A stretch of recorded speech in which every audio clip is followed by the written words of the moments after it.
that will lead you to eternal damnation. No, he will never do that. So out of his love, he corrects you. Out of his love, he disciplines you. Out of his love, he shows you the right path. Because why? He loves you so much that he will not allow you to continue a path that leads to death and destruction.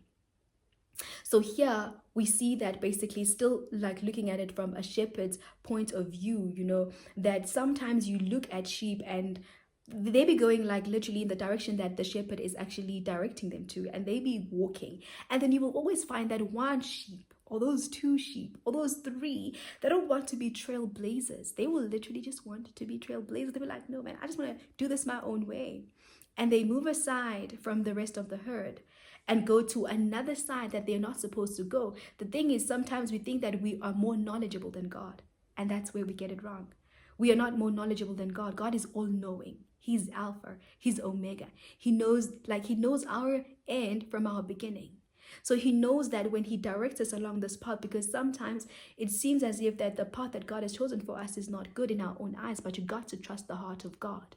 You have to bring yourself to a place where you trust the heart of God and trust that God only has plans to give you hope and a prosperous future and not to harm you. That even though it feels like it's uncomfortable, even though that it's hard, even though that it's painful, it still does not define you.